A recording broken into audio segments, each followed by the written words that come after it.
मुसलमान होकर हम अल्लाह के दीन को पीठ के पीछे डालते होंगे तो उस वक्त रसूलुल्लाह के दिल पर क्या गुजरती होगी, अल्लाह के रसूल अलैहिस्सलाम को कितनी अजियत पहुंचती होगी, कितनी तकलीफ पहुंचती होगी, इसका एहसास करो। क्योंकि पूरा ये जो मजमा है ये सब अपने आप को आशिक रसूल कहलाने वाला मजमा है। मैं आपसे पूछूं, अगर अपना बाप एक वक्त तो भूखा रहकर बिल्डिंग बनाता है और उस बिल्डिंग पर कोई पत्थर फेंक दे तो लोग कहते हैं मौलाना मेरे बाप ने भूखा रहकर ये बिल्डिंग बनाई है। एक टाइम भूखा रह के बाप ने बिल्डिंग बनाई है तो उस बिल्डिंग से आपको कितना प्यार है। ये जो इस्लाम की इमारत तुम्हें नजर आ रही है, ये जो कुरान की इमारत तुम्हें नजर आ रही है, ये जो दीन की इमारत तुम्हें नजर आ रही है, ये जो नमाज रोजा हज ज़कात की ये खूबसूरत इमारत तुम्हें नजर आ रही है, इसमें रसूलुल्लाह ने 3-3 महीने तक घर में चूल्हा नहीं जलाया। 3 महीना किसको कहते हैं? अल्लाह अकबर। अगर वाकई इश्क रसूल सीनों में जिंदा है तो थोड़ी देर के लिए तसव्वुर करो, हम तो 3 टाइम पेट भर के खाते हैं और मौज मस्ती करते हैं, जराइम करते हैं, गुनाह करते हैं। सोचो जिसने अल्लाह के दीन की शमा को जब जलाने के लिए घर के चूल्हे बुझा दिए, उस रसूल के दिल पे क्या गुजरती होगी जब हुजूर का कोई उम्मती गुनाह करता होगा। आज मुसलमान कितनी सादगी से कहता है मौलाना हम लुट रहे हैं, हम पिट रहे हैं, हम तबाह हो रहे हैं, हम बर्बाद हो रहे हैं। मैं एक वजह बयान करूं, जो कौम कब्र अनवर में अपना नबी का दिल दुखाए वो कौम लुटेगी नहीं तो कौन लुटेगा, वो कौम पिटेगी नहीं तो कौन पिटेगा, वो कौम तबाह ना होगी तो कौन तबाह होगा, वो कौम बर्बाद ना होगी तो कौन बर्बाद होगा। लोग कहते हैं काश हजरत सुलेमान अलैहिस्सलाम की दुनिया में हुकूमत होती तो आज क्या दिन होते। मैं आपसे कहूं अगर फिरौन की हुकूमत ना भी होती और हजरत सुलेमान की हुकूमत आज होती तो आपको बताऊं आपके साथ वही कुछ किया जाता जिसके आप मुस्तहिक है। क्यों? अल्लाह को यह कब गवारा है कि उसके महबूब का दिल एक दिन में हजारों बार तुम छलनी करो और अल्लाह तुम पर रहमतों की बरसात बरसाए, रहमतों की बरखा बरसाए। मुसलमानों याद रखना दुनिया में जो होता है अल्लाह की मर्जी के बगैर नहीं होता। आज हमारे घरों से धुआं न उठता अगर हम हुजूर का दिल न दुखाते। माँ का जो दिल दुखाए मरते वक्त उसकी जबान पे कलेमा नहीं आता, माँ का जो दिल दुखाए वो दुनिया में जलील होता है। जब माँ का दिल दुखाने वाले का अंजाम ये है तो रसूलुल्लाह का दिल जो कब्र अनवर में दुखाते हैं, अपने आप में डूब कर सोचो एक दिन में कितनी मर्तबा मेरे नबी का दिल दुखाते हो। जो रसूल जानवर का भी दिल दुखाने से मना करे, जो नबी पिस्सू और मक्खी पर जुल्म करने से मना करे, जो रसूल मुर्गी और कुत्ते और बिल्ली पे जुल्म करने से मना करे, तुम अपने नबी का दिल छलनी कर रहे हो अल्लाह। और फिर उस पर तुम ये तमन्ना करते हो कि ये होगा वो होगा। मुसलमानों सैयदना फारूक आजम रिवायत करते हैं जिसको फकीह अबुल्लाह समरकंदी ने लिखा कि तुम छोटे से छोटा भी गुनाह करते हो तो उससे हुजूर का दिल दुखता है, उससे हुजूर का दिल। सोचो अल्लाह कब्र में नबी का इतना ख्याल फरमाए कि 70,000 फरिश्ते सुबह को भेजे कि शाम तक तुम दुरूद पढ़ो महबूब पर, और 70,000 शाम को भेजे कि तुम सुबह तक दुरूद पढ़ो मेरे नबी पर। अल्लाह खुद भी दुरूद भेजे, फरिश्तों को भी दुरूद भिजवाए कि तुम भी दुरूद भेजो। और एक बार जो फरिश्ता आ जाए दोबारा फिर वो आ नहीं सकता। और हम क्या भेज रहे हैं? जिना के तीर, दाढ़ी मुड़ाकर तीर, गाने सुनकर तीर, औरतों पे जुल्म करके तीर, गुनाहों को करके तीर। सोचो जो कौम, ऐसी भी कौम दुनिया में कोई गुजरी है जो अपने नबी का दिल छलनी करे, नबी के दिल पे नश्तर लगाए? सोचो वो दिल, जिस दिल का ख्याल कुदरत को इतना है कि सिर्फ नजरें उठ जाए हसरत से तो अल्लाह किबला बदल दे और बता दे कि मैं बेनियाज होकर तेरी खुशी के लिए किबला बदल सकता हूं। तो तो वो बेनियाज होकर किबला बदल दे और हम मजबूर और गुलाम होकर अपनी जिंदगी नहीं बदल सकते, जिंदगी में तब्दीली नहीं ला सकते। हजारों की महफिलें जमा हो रही है तकरीर सुनने के लिए, जिंदगी बदलने कितने आ रहे हैं, जिंदगी तब्दील करने कितने आ रहे हैं। बस इतना ही अर्ज करना चाहता हूं, यही तो हमारा रोना है कि हम सबके दिल का ख्याल करते हैं। दुकान बंद करके शादी में क्यों जा रहे हो पता है? यार दोस्त के बेटे की शादी है, मेरा यार नाराज ना हो जाए। समधी के घर दुकान बंद करके मैयत में इसलिए जा रहे हो, यार मेरे समधी के बाप की मैयत है, कहीं वो नाराज ना हो जाए।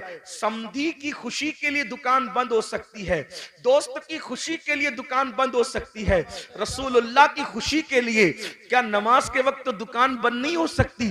बताओ तो सही मुसलमानों, सबकी खुशी का ख्याल कर रहे हो, नबी की खुशी का ख्याल कब करोगे? सबके ही बुलावे पर जा रहे हो, नबी के बुलावे पर कब आओगे? ये मौजिन जो 5,000 रुपये को तुमने रखा है, ये उसकी आवाज नहीं है, आवाज उसकी है, मगर वो नबी का नुमाइंदा बनकर तुम्हें बुला रहा है। हय्या अलस सलाह, आओ नमाज के लिए। उस आवाज को मामूली मत समझना, इसलिए कि वो रसूलुल्लाह का मुकर्रर करदा नुमाइंदा है जो 5 वक्त बुला रहा है। वरना अजान का मकसद तो सिर्फ इतना ही है, हय्या अलस सलाह, बस हय्या अलस सलाह के अलावा अजान का मकसद क्या है? मगर अजान शुरू कहां से होती है? अल्लाहु अकबर, अल्लाहु अकबर, यानी नमाज के लिए बुलाने वाला शुरू कर रहा है। मुझे जिसने खड़ा किया है, जिसका मैं नुमाइंदा बन करके तुम्हें बुला रहा हूं, वो कोई मामूली हस्ती नहीं है। अल्लाहु अकबर, अल्लाहु अकबर, अल्लाह सबसे बड़ा है, अल्लाह सबसे बड़ा है।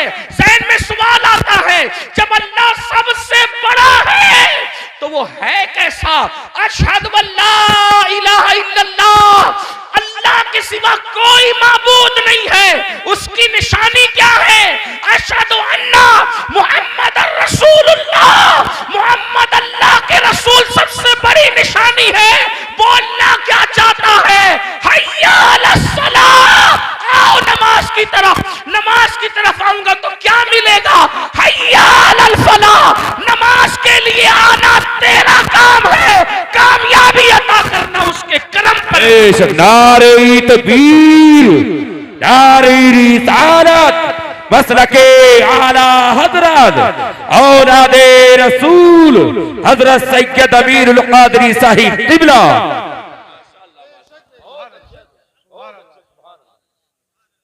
फलाह अरबी लुगत में इतना जामे लफ्ज है कि हर कामयाबी को यह समेट लेता है। जिसमें हर कामयाबी आ जाए उसी को फलाह कहते हैं। फलाह से बढ़ जामे कामयाबी के लिए कोई लफ्ज नहीं है। और अजान में मुकर्रर है, हय्या अलल फलाह। दौलत की कामयाबी चाहिए, नमाज की तरफ आओ। औलाद चाहिए, नमाज की तरफ आओ। इज्जत चाहिए, नमाज की तरफ आओ। बुलंदी चाहिए, नमाज की तरफ आओ। हुकूमत चाहिए, नमाज की तरफ आओ। तिजारत चाहिए, नमाज की तरफ आओ। उम्र में बरकत चाहिए, नमाज की तरफ आओ। हत्ता के याद रखना, बड़े से बड़ा लीडर जमीन पर चमचे पालकर बाजारी इज्जत तो हासिल कर सकता है, मगर कब्र में इज्जत हासिल करना किसी के बस का नहीं है।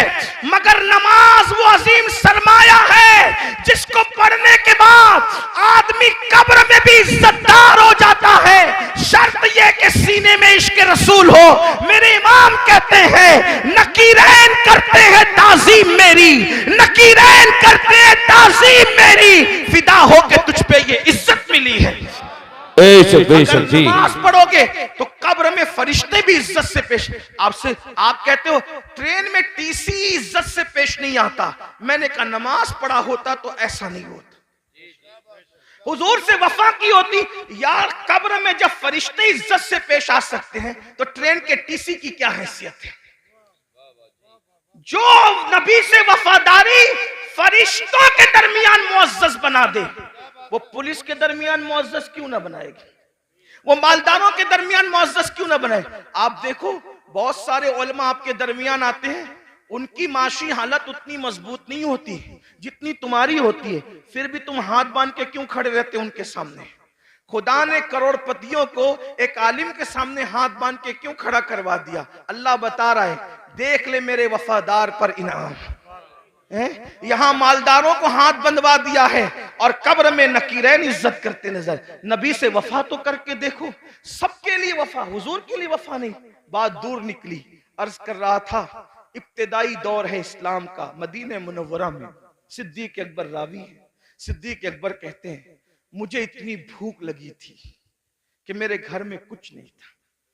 सिद्दीक अकबर कहते, और कई दिन हो गए थे, तकरीबन कमोबेश 3 दिन। भूख से जब मेरा पेट खाली हुआ और कमर की तरफ लगने लगा तो मैंने सोचा चलो दोपहर की चिलचिलाती धूप है, चल करके किसी के घर कुछ खा लेंगे। दोपहर में जब मुझे कोई देखेगा कि अबू बकर दोपहर में धूप में कहां फिर रहे हो, तो फिर मैं कह दूंगा कि भूख लगी है तो मुझे कुछ खिला देगा। इधर सिद्दीक अकबर निकले, उधर फारूक आजम से सामना हुआ। फारूक आजम और सिद्दीक दोनों ने एक दूसरे को सलाम किया और फारूक आजम ने पूछा, अबू बकर मेरे भाई, इस धूप में, चिलचिलाती धूप में क्यों निकले हो? इतनी धूप में तो तुम निकलते भी नहीं हो, क्यों निकले हो? सिद्दीक अकबर ने कहा, उमर मुझे भूख लगी है, 3 दिन का भूखा हूं, घर में कुछ नहीं है, इसलिए वो भूख मुझे घर से बाहर लाई है। लेकिन मेरे भाई उमर, तुम भी तो इस धूप में बाहर निकलते नहीं, तुम क्यों निकले हो? कहा, मेरे भाई जो तुम्हारा हाल है वही मेरे घर का भी हाल है। 3 दिन से मैंने भी कुछ नहीं खाया, सोचा दोपहर का वक्त है, कोई मुझे देख लेगा, पूछेगा कि इस धूप में क्यों फिर रहे हो, तो कहूंगा भूख लगी है तो कुछ खा करके भूख को मिटा दूंगा। अभी दोनों में ये गुफ्तगू हो रही थी कि आमिना के लाल काशान अक़दस से मुकम्मल शान और शौकत के साथ बाहर निकले, जिनकी शान मेरे इमाम यूं कहते हैं, आसमां खान, जमी खान, जमाना मेहमान, साहिबे खाना लक़ब किसका है, तेरा तेरा कौन देता है देने को मुंह चाहिए, देने वाला है सच्चा हमारा नबी बेशक। सरकार को आते देखा, आका ने दोनों को सलाम किया। दोनों ने अर्ज की, हमारे माँ बाप आप पे कुर्बान आका, इस चिलचिलाती धूप में आप बाहर नहीं तशरीफ लाते, आप इस धूप में कहां जा रहे हैं, हमें काम बता दे क्या है। आका ने फरमाया, अबू बकर उमर, पहले ये बताओ तुम दोनों यहाँ क्या कर रहे हो? आका ने सलाम ने कुछ कहने के बजाय फरमाया, तुम दोनों क्या कर रहे हो? दोनों ने नजरें झुका के कहा, कासिम नेमत से या रसूल अल्लाह, 3 दिन से भूखे हैं, घर में कुछ मिला नहीं, बाहर आ गए, भूख बाहर लाई है कि हम कुछ खा ले किसी के यहाँ जाके। लेकिन आका आप क्यों बाहर आए? सरकार ने फरमाया, तुम्हारे घर में 3 दिन से चूल्हा नहीं जला, लेकिन इस वक्त मेरे घर में महीना भर हो गया, महीने भर से मेरे घर में चूल्हा नहीं जला है, मुझे भी भूख की शिद्दत ने बेताब किया। मैंने सोचा किसी के घर जाकर उसको नवाजा जाए और उसके घर जाके कुछ खाया जाए। सहाबा रोने लगे। यहाँ आगे बढ़ने से पहले एक जुमला कहता हूँ, सहाबा पर कुछ कमेंट करने से पहले ये कुर्बानियां भी सोच लिया करो कि क्या कुर्बानियां थी। आज दूसरों के देखा देखी अगर सुन्नी कहलाने वाले भी असहाब की तौहीन करें तो कितनी दुख की बात है। जो लोग मस्जिद का चंदा भी नोट देख कर देते हो हफ्ते में 1 दिन और इमाम को अपना गुलाम समझते हो, वो लोग कमेंट करेंगे उन सहाबा पर जिन्होंने इस तरह की कुर्बानियां दिए, भूखे रहकर अल्लाह के दीन की खिदमत की। कभी सोचा, कभी गौर किया? हमसे तो 10 की नोट भी निकलती है तो देख के निकलती है, बल्कि बाज जालिम तो ऐसे हैं जहां नोट कहीं नहीं चलती, वो मस्जिदों में और मदरसों में चंदा देकर लोग चलाते हैं। ये हालात है, हंसने की बात नहीं है, ये बहुत दुख की बात है। और वो लोग किन पे कमेंट कर रहे हैं? जिन्होंने पूरी दौलतें दाव पे लगा, पूरी दौलत कुर्बान कर दी। हत्ता के सिद्दीक बावफा तो वो है जिसने तबूक के मौके पे कुर्ता भी चंदे में दे दिया और टाट पहन लिया, और जब पूछा गया कि कुर्ता क्यों दे दिया है चंदे में, कहने लगे हम जंग पे जा रहे हैं और मैं जानता हूं मुसलमानों के पास शहीद को कफन देने के लिए कपड़ा भी नहीं है, अगर कोई मेरा भाई शहीद हो जाएगा तो अबू बकर का कुर्ता कफन के लिए काम आ जाएगा। ये उनके जज्बात थे। मुसलमानों, हक जिंदा है तो हक की आवाज भी जिंदा रहेगी, और यही अहले सुन्नत का तुर्रा इम्तियाज है। हम जहां अहले बैत के बेदाम गुलाम हैं, वहीं पर हम सहाबा के भी बेदाम गुलाम हैं। और कुदरत ने हमें 2 हाथ इसलिए अता किए हैं कि एक हाथ में असहाब का दामन है और एक हाथ में अहलुल बैत का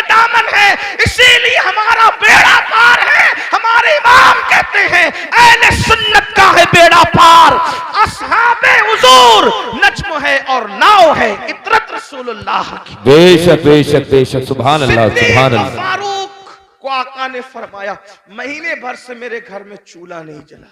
और जब निकले वहां से दोनों यार को लेकर, एक सहाबी के बाग में पहुंचे। उसी बाग में उनका घर था। वो गए थे, बाग में खजूरें तोड़ रहे थे। उनकी बीवी को इत्तला मिली कि हुजूर आए हैं अपने दोनों यारों के साथ। जल्दी से शौहर को बुलाया। वो हुजूर की इत्तला सुनकर कुछ ताखीर से आए, यानी किस्म किस्म की खजूरें लेकर, ताकि हुजूर की मेजबानी करें। हुजूर के आगे खजूरें रख दी और आका से अर्ज किया, आका थोड़ी देर इंतजार करें, मैं भी खाना बनाता हूँ। जल्दी से बकरी ज़बह की और बकरी ज़बह करने के बाद जो है वो बोटियां, रोटियां जौ की सामने रखा। अल्लाह के रसूल ने रोटियां और बोटियां देखी तो देखने के बाद खाना देखते रह गए। कासिम नेमत खाने को कुछ देर तक देखते रह गए। सहाबा ने अर्ज़ किया, आका जो है वो शुरू फरमाए, खाने का आगाज फरमाए। तो आका ने उस सहाबी जिसके घर में हुजूर बैठे थे कहा, अगर इजाजत दो, हुजूर दुनिया को पैगाम दे रहे हैं। फरमाया, अगर इजाजत दो तो इस खाने से कुछ निकालना चाहता हूँ। रोटी उठाई जौ की, उस पे कुछ बोटियां रखी और बोटियां रखकर आंख में आंसू आ गए। फरमाया कि जितने दिन से मैं भूखा हूं, उतने ही दिन से मेरी बेटी फातिमतुज़ ज़हरा भी भूखी है। जितने दिन से मेरे घर में चूल्हा नहीं जला है, उतने ही दिन से मेरी बेटी फातिमा के घर चूल्हा नहीं जला है। जब ये ताजा खाना मेरे सामने आया तो मुझे मेरी बेटी फातिमतुज़ ज़हरा की भूख याद आ गई।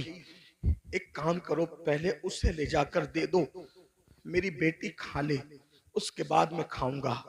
और वो खाना जब सैयदा के घर पहुंचा, उसके बाद हुजूर ने खाना खाया। इतना पूरा वाकया इतना लंबा चौड़ा बयान करने के लिए एक ही वजह थी कि एक जुमला बयान करना था। हुजूर ने वो खाना खाया और खाने के बाद फिर हुजूर की आंख में आंसू आ गए। हुजूर रो पड़े। सहाबा ने पूछा, या रसूल अल्लाह, जब भूखे थे तो नहीं रोए आप, और आप अब खाना खा के क्यों रो रहे हैं? भाई रोना तो आदमी को भूखे पेट आएगा ना, कि मेरे पास खाना नहीं है। खा के रोने का मतलब क्या? अब आका ने जो फरमाया, यही एक जुमला पढ़ने के लिए इतना बड़ा वाकया मैंने पेश किया। गौर से सुनना। आका इरशाद फरमाते हैं, अल्लाह ने कितना लजीज खाना हमें खिलाया ना, बकरी का गोश्त और जौ की रोटी। सैयदुत ताम है, ये खानों का सरदार है। कितना लजीज खाना अल्लाह ने हमें खिलाया। अब मैं इस पे रो रहा हूं। अगर कयामत के दिन अल्लाह मुझसे इस खाने के बारे में सवाल करेगा तो मैं अल्लाह को क्या जवाब दूं? कौन कह रहा है? एक महीने तक जिसके घर में चूल्हा नहीं जला, जो वजह तखलीक कायनात है, जो नबियों का सरदार है, जिसके लिए नेमतें पैदा की गई, जिसके लिए दुनिया बनाई गई, जिसके लिए किबला बदल दिया गया, जिसके इशारे अब्रों पे चांद टुकड़े कर दिया गया, जिसके इशारे से सूरज पलटा दिया गया, उस रसूल को उम्मत को तालीम देते हुए ये एहसास है कि मैंने एक दिन, आज एक महीना चूल्हा बंद रखने के बाद आज बकरी का गोश्त और रोटी खाया है। अगर अल्लाह मुझे इसके बारे में पूछेगा, मैं क्या जवाब? हालांकि हुजूर अलैहिस्सलाम से कोई सवाल नहीं होना, वो तो शाफ़ी यौमुन नुशूर है। उन्हीं के इशारों पर लोग बख्शे जाएंगे। मेरे इमाम कहते हैं, एक मैं क्या, मेरे इसिया की हकीकत कितनी, मुझसे 100 लाख तो काफी है। इशारा तेरा बेशक से पत्ता सा उड़ा जाता है, पन्ना हल्का सही भारी है, भरोसा तेरा बेशक। जिंदाबाद जिंदाबाद। रसूल अलैहिस्सलाम को ये एहसास तालीम उम्मत के लिए बेचैन कर रहा है। अल्लाह मुझसे पूछेगा तो मैं क्या जवाब दूंगा? बताओ मेरे भाइयों, एक दिन में 2-2 मरतबा कपड़े बदलते हो, 3-3 मरतबा पेट भर के खाते। मैं मना नहीं कर रहा हूँ, खाने के लिए मना नहीं कर रहा हूँ, कपड़े पहनने के लिए भी मना नहीं कर रहा हूँ, लेकिन इतना जरूर कहना चाहता हूँ, जिस खाने के रंग में डूबकर रज़्ज़ाक़ को भूल गए हो, जिन कपड़ों के गुरूर में अल्लाह को भूल गए हो, वो हमसे पूछेगा और वो हमसे सवाल करेगा। कभी सोचा एक हफ्ते का हिसाब अगर अपना पीर ले ले तो हम हफ्ते भर का हिसाब पीर को नहीं दे सकते, जब अल्लाह पूरी जिंदगी का हिसाब हमसे लेगा तो अल्लाह को क्या जवाब देंगे? जो कुछ कर रहे हो फरिश्ते लिख रहे हैं, जो कुछ बोल रहे हो फरिश्ते लिख रहे हैं, और ये सारा नामे अमाल जमा हो रहा है, और ये सारा नामे अमाल क़यामत के दिन हमारे हाथ में दिया जाएगा और अल्लाह फरमाएगा इक़रा किताबक, पढ़ अपना नामे अमाल। जो लोग रातों को जिना की फिल्में देखते हैं, थोड़ी देर के लिए वो तसव्वुर करें कि अल्लाह का सामना होगा जैसा कि उसकी शान है। ये पढ़ सकोगे कि मैंने फलां तारीख को फलां रात 3 घंटे तक जिना की फिल्म देखी थी खुदा के सामने? वो तो आमने सामने से पाक है, लेकिन सिर्फ उसकी जैसी शान है, खुदा का सामना है। ये पढ़ सकोगे कि मैंने लड़कों के साथ बदफेलियां की थी? सोचो, तवज्जो करो। हदीस पाक तो यह है, लड़कों के साथ बदफेली करने वाला कहीं भी मरे। अल्लाह ने कुछ फरिश्ते ऐसे पैदा किए जिनकी चोंच है परिंदों की तरह, कहीं भी मरता है उसको उठाते हैं और उठाकर वहां ले जाकर फेंक देते हैं जहां कौमे लूत पर अजाब आया था। ये गंदी फिल्में यही तरफ आपको ले जा रही है, गंदी फिल्में आपको यही गंदगी की तरफ ले जा रही है। आपको एहसास नहीं है, आप तो सोचो रात है, कौन देख रहा है, अकेला हूं, कौन देख रहा है? अल्लाह इरशाद फरमाता है, हुआ माकुम ऐनमा कुंतुम, तू जहां कहीं है अल्लाह तेरे साथ है। और कितना साथ है? तो कहता है नहनु अक़रबु इलैहि मिन हब्लिल वरीद, अल्लाह तेरी शेरक से ज्यादा करीब है। और एक मकाम पे फरमाता है इन्नल्लाह काना अलैकुम रकीबा, अल्लाह तुम पर कड़ी निगरानी फरमा रहा है। मुसलमानों जरा सोचो, हलाल गिज़ा सैयदुल आलमीन वजह तकलीक कायनात खा ले तो रोए, इसके बारे में मैं अल्लाह को जवाब क्या दूंगा? हम तो गुनाह कर रहे हैं और हमें एहसास ही नहीं। अल्लाह को हिसाब भी देना है, अल्लाह को जवाब भी देना है। इमाम अहले सुन्नत आला हजरत जैसी शख्सियत कहती है, करीम अपने करम का सदका लई में बेकद्र को न शर्मा, तू और रजा से हिसाब लेना, रजा भी कोई हिसाब में है। अंदाजा तो फरमाए मुसलमानों, हम अपने आप को धोखा दे रहे हैं, हम अपने आप को तबाह कर रहे हैं, हम अपने आप को बर्बाद कर रहे हैं। आइए गुफ्तगू को समेटते हुए, दस्तारबंदी भी होनी है, मैं जल्द अपनी गुफ्तगू समेटूंगा।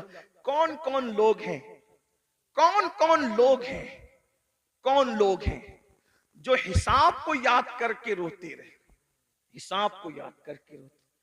सैयदुत ताइफा जुनैद बगदादी फरमाते हैं कि जो मकाम जिब्रील अलैहिस्सलाम को फरिश्तों में हासिल है, वो मकाम वलियों में हजरत बायजीद बुस्तामी को हासिल है। सुल्तानुल आरिफीन बायजीद अल बुस्तामी, आपको पेशाब होता था खून का पेशाब होता था हजरत बायजीद बुस्तामी को। मुरीदीन को पता चल गया कि बायजीद को खून का पेशाब हो रहा है। हमदर्दी की हजरत, आप जल्दी से किसी अच्छे हकीम से इलाज करवा लें क्योंकि आपको खून का पेशाब हो रहा है। फरमाया मेरा इलाज किसी हकीम के पास नहीं है। कहा क्यों? कहा कि ये जो खून का पेशाब होता है वो बीमारी से नहीं होता। बचपने में मुझसे एक गलती और गुनाह हो गया था, जब मुझे याद आता है कि अल्लाह उस गलती के बारे में मुझसे पूछेगा तो मैं अल्लाह को जवाब क्या दूंगा बचपने की उस गलती का। तो उस जवाब देने के तसव्वुर से मेरा जिगर अल्लाह के खौफ से पिघलने लगता है और पिघल पिघल कर पेशाब के रास्ते से बहता है। तो तुमको लगता है कि खून का पेशाब हो रहा है, खून का पेशाब नहीं हो रहा है, यौमे हिसाब के खौफ से मेरा जिगर पिघल पिघल करके बह रहा है। आपसे पूछना चाहता हूं मेरे भाइयों, आखिर इतने जराइम करके इतने बेखौफ क्यों हो? आखिरत भूल गए, आखिरत का तसव्वुर भूल गए।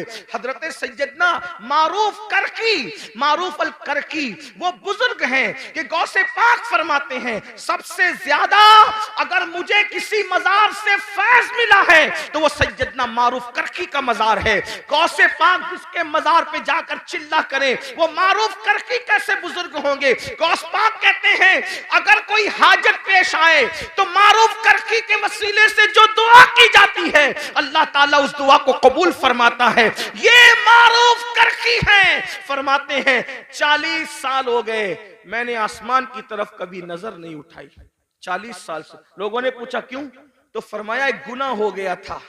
जब वो गुनाह याद आता है तो सोचता हूं कि अल्लाह को जवाब क्या दूंगा। उसी शर्म से मैं 40 साल से आसमान की तरफ नहीं देख रहा हूं।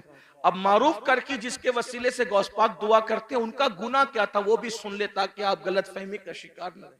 फरमाते, लोगों ने पूछा हजरत वो गुनाह क्या हो गया था आपसे? कोई तो गुनाह। भाई हम आज गुनाह की बात करें तो लोग अपने पे कयास करते हैं ना कि मैंने जो जो किया उसमें से कुछ हुआ होगा, तो जरा वो गुनाह भी सुन ले कि वो गुनाह क्या था। फरमाते, मैं कपड़े का व्यापारी हूं, कपड़े बेचता हूं। मार्केट में मेरी दुकान थी। एक दिन मार्केट में आग लग गई, रात को आग लगी, सुबह को मैं पहुंचा तो मेरे पड़ोसियों का सबका माल जल गया था। मेरी दुकान सही सलामत थी। खुशी में मैंने कहा अल्हम्दुलिल्लाह। बस इसी गुनाह पर मैं परेशान हूं। अपनी दुकान बचने पर मैंने खुशी में अल्लाह का शुक्र अदा किया। इसी गुनाह पर मैं 40 साल से आसमान की तरफ गया। हजरत ये भी कोई गुनाह है? फरमाया, क्या तुझे नहीं पता मोमिन जो अपने लिए पसंद करता है वही अपने मोमिन भाई के लिए पसंद करता है। तो दूसरे की दुकान जलने का मुझे दुख क्यों नहीं हुआ? सुभान अल्लाह। दूसरे की दुकान जलने का मुझे दुख क्यों नहीं हुआ? अपनी दुकान बचने की खुशी क्यों हो गई? मैं सोचता हूं कि अगर अल्लाह इसके बारे में मुझसे पूछेगा तो मैं अल्लाह को क्या जवाब दूं। आखिरी बात सुनने एंड पर, चूंकि ये मदरसे का जलसा, दस्तार बंदी का जलसा। आलिम की तारीफ क्या है? आलिम कौन? वो आलिम जिसको देखकर रसूलुल्लाह को देखने का फैज मिलता है, जिससे मुसाफा करके हुजूर को देखने से हुजूर से मुसाफा करने का फैज मिलता है, जिनके चेहरे को देखना इबादत, जिनके लिए चूंटियां बिलों में दुआ करती है, जिनके लिए मछलियां दरियाओं में दुआ करती है। ये कौन आलिम लोग हैं? किसी बड़े से बड़े मदरसे से पढ़ लें, आलिम नहीं बनता। कब तक? कुरान कहता है इन्नमा यख्शल्लाह मिन इबादिहिल उलमा। अल्लाह के बंदों में अल्लाह से डरने वाले उलमा हैं। यानी जब तक उसके दिल में अल्लाह का सच्चा खौफ और खशियत पैदा नहीं होगा, वो पढ़ा लिखा तो हो सकता है मगर वो आलिम नहीं होगा। आलिम होने के लिए दिल में अल्लाह का खौफ होना जरूरी, और जो जितना बड़ा आलिम होगा वो उतना ज्यादा अल्लाह से डरने वाला होगा, उसके दिल में उतना अल्लाह का खौफ होगा। अब आइए, वो जो मेरे नौनिहाल आज दस्तार बंदी पाएंगे, उनको भी एक पैगाम और आपको भी। अपने जमाने के वो बड़े आलिम जिनको दुनिया इमामुल अइम्मा, सिराजुल उम्मा, काशिफुल गुम्मा, नौमान बिन साबित यानी इमाम आजम अबू हनीफा के नाम से हम जानते हैं, करोड़ों हनफियों का इमाम। और हनफियों में भी कौन? अब्दुल्ला इब्ने मुबारक का इमाम। अब्दुल्ला इब्ने मुबारक कौन? इमाम बुखारी के दादा उस्ताद। इमाम बुखारी के दादा उस्ताद का जो इमाम है उसे इमाम आजम कहते हैं। कौन इमाम आजम? दाता अली हुजवेरी का इमाम। कौन इमाम आजम? गरीब नवाज का इमाम। गरीब नवाज जिसके मुकल्लिद है वो इमाम आजम। महबूब इलाही जिसके मुकल्लिद है वो इमाम आजम। साबिर कलियर जिसके मुकल्लिद है वो इमाम आजम। ये शान है मेरे इमाम आजम की। इमाम आजम के बारे में आया कि जब वो कुरान पूरा करते थे तो निदा आती थी, हमने कबूल किया, तुझे बख्श दिया, तेरे मानने वालों को भी बख्श दिया। ये इमाम आजम अबू हनीफा। एक मर्तबा आपने नमाज पढ़ाई, इमाम आजम ने नमाज पढ़ाई, और नमाज में आपने सूरह जिलजाल की तिलावत की।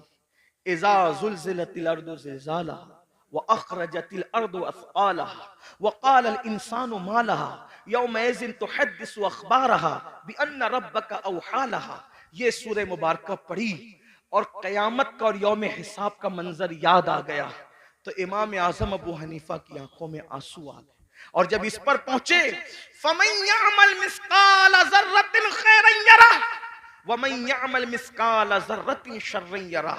एक जर्रे के बराबर नेकी की होगी अल्लाह तुझे वो भी दिखा देगा, जर्रे बराबर बुराई की होगी अल्लाह वो भी दिखा देगा। रो पड़े और जब सलाम फेरा नमाज पूरी की तो दाढ़ी पकड़ कर कहते, अल्लाह नौमान के बुढ़ापे पे रहम कर दे। तू नौमान से क्या पूछेगा और नौमान तुझे क्या जवाब दे। लीजिए, हमारी महफिल के खुसूसी खतीब, हमारे कायद, हमारे अमीर, नारे तकबीर, नारे रिसालत मसलकी आला हजरत उलमाई अहली सुन्नत हजरत अल्लामा मुफ्ती शाकिर रज़ा नूरी, हजरत अल्लामा मुफ्ती शाकिर रज़ा नूरी, नारे तकबीर, नारे रिसालत उलमाई अहली सुन्नत। माशाअल्लाह।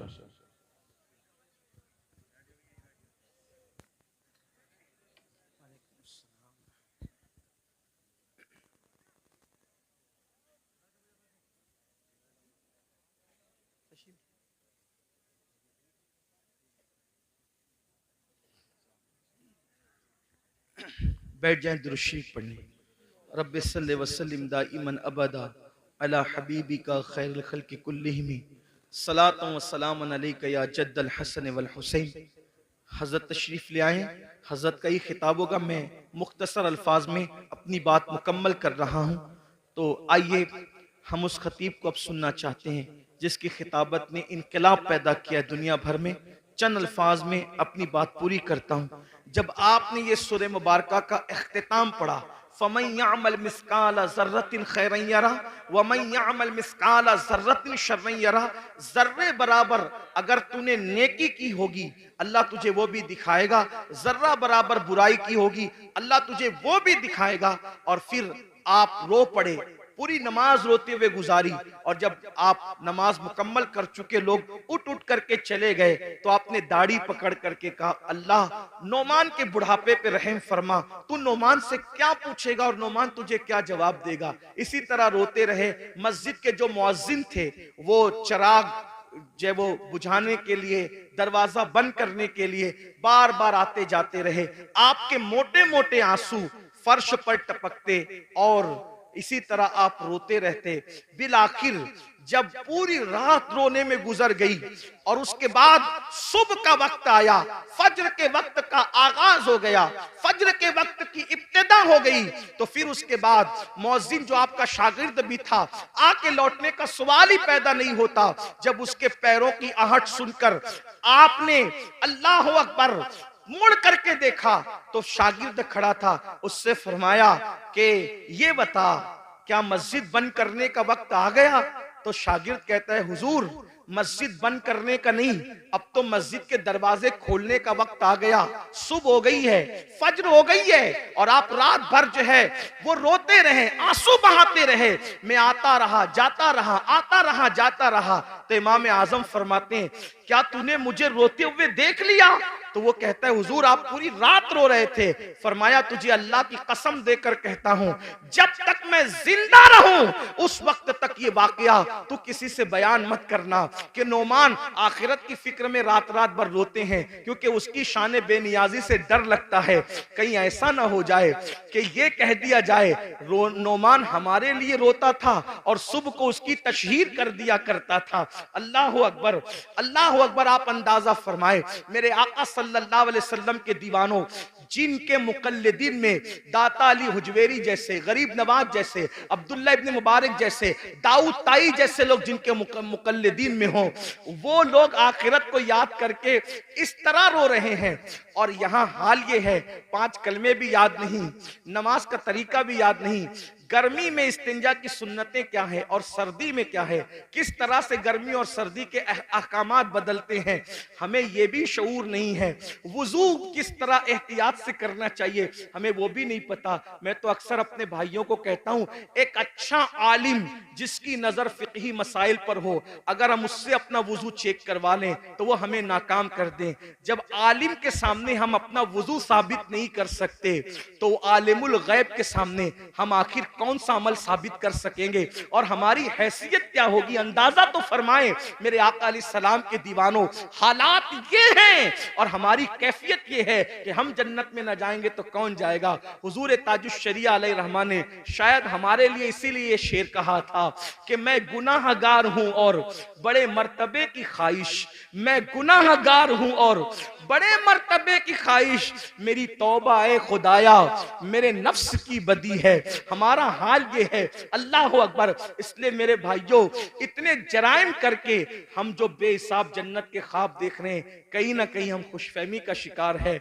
और याद रखना, जिसके पास जितना इल्म आएगा उसके पास अल्लाह की उतनी खशियत आएगी, उतना खौफ आएगा। हम आखिरत को, हिसाब के दिन को भूल गए। कुरान कहता है अयहसबुल इंसानु अन युत्रका सुदा, क्या तुम ये तसव्वुर करते हो तुमसे हिसाब नहीं लिया जाएगा? सबसे हिसाब लिया, जिससे चाहेंगे हिसाब लेंगे। और याद रखना, हमारे गुनाह तो बहुत दूर की बात है, अगर वो हमारे गुनाहों की बजाय हमारी नेकियों का भी हिसाब ले ले तो हम नेकियों के बारे में भी जवाब नहीं दे सकते। अल्लाह पाक सबसे पहले मुझे और आप सबको अमल की तौफीक अता फरमाए।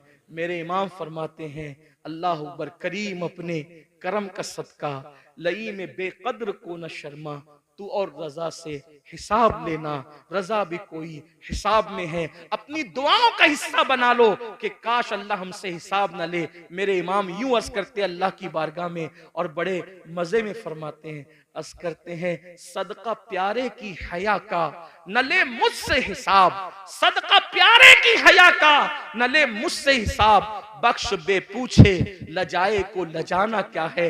और डॉक्टर इकबाल ने कहा था, मौला अगर मेरा हिसाब लेना तेरी शान करीमी के मुताबिक नागुजीर हो जाए तो तुझसे अर्ज ये है कि महबूब की निगाहों से छुपा कर हिसाब लेना, ताकि तेरे महबूब को उनकी हया की वजह से गैरत ना आ जाए। ये आशिकों का हाल है। और हम जो कुछ किए जा रहे हैं, अल्लाह हमारे हाल पे रहम करे, हमें बेहिसाब बख्श दे। अल्लाह हम सब की बेहिसाब मगफिरत फरमाए, हमारे माँ बाप की मगफिरत फरमाए, और हमें अल्लाह रसूल की सच्ची वफादारी अता फरमाए। गुफ्तगू के दरमियान कोई गलती हो तो अल्लाह पाक माफ कर दे। अस्तगफिरुल्लाह रब्बी इन्ना रब्बी लगफूरुर रहीम। हमारे दरमियान दुनिया सुन्नियत की वो अजीम शख्सियत मौजूद है, वो अजीम जात मौजूद है, जो बेक वक्त जो है वो मुसन्निफ भी है, शायर भी है, खतीब और खतीब गर भी है, बेहतरीन मुफक्किर भी है, दानिश्वर भी है, और इसी तरह से आप एक बेहतरीन मोटिवेशनल स्पीकर भी है। ऐसे मुफक्किराना जुमले जो कहीं कहीं हमें सुनने को मिलते हैं, वो हजरत की तकरीर में मोतियों की तरह आपके लबों से झड़ते नजर आते हैं। आज माशाअल्लाह एक ऐसी शख्सियत जिसने इंसान साजी में अपने असलाफ के नक्शे कदम पर चलकर बड़े कारनामे अंजाम दिए, जिसकी एक आवाज पर वादी नूर के अंदर लाखों आशिकान रसूल का हुजूम नजर आता है। आइए वही हस्ती हमारे दरमियान है। हमारे नाज़िम महफिल, नकीब महफिल बहुत अच्छे हैं और बड़े अच्छे अंदाज से कहना जानते हैं, लेकिन चूंकि वक्त की नज़ाकत को देख के उनसे माजरत चाहते हैं कि उनकी हक तलफी ना हो, मैं खुद किबला अमीर मोहतरम को अर्ज करता हूँ, इल्तिमास करता हूँ, इसलिए कि नाजिम साहब तारुफ पेश करेंगे तो उनके शायान शान पेश करेंगे। लेकिन हमारा मानना ऐसा है कि हर आदमी, आरिफ रूमी का कौल है, हर इंसान अपनी जबान के पर्दे में छुपा हुआ है। जब जबान खुलती है तो खुद ही समझ में आता है कि ये इंसान है कौन। हर आदमी जबान के पर्दे में अपना तारुफ रखता है। तो आइए अब हम हजरत की बारगाह में इल्तिमास ही कर सकते हैं कि अपने जबान को जुम्बिश दें और वो जवाहिर पारे जो आपने अपने असलाफ की सोहबत में बैठकर हासिल किए, वो दर्द दिल जो आपने अपने बुजुर्गों से हासिल किया, वो सोज़े दुनू जो आपने अपने बुजुर्गों से पाया, हम सब के दरमियान बिखेरें और बिखेर कर हम सबको मुस्तफिज और मुस्तनीर फरमाएं। आइए हजरत किबला अमीर मोहतरम का इस्तकबाल हुजूर सैयदुल उलमा महरवी रहमतुल्लाह अलैह के चंद मिसरों से हम करते हैं कि किसी की जय विजय हम क्यों पुकारे, क्या गरज हमको, हमें काफी है सैयद अपना नारा या रसूल अल्लाह।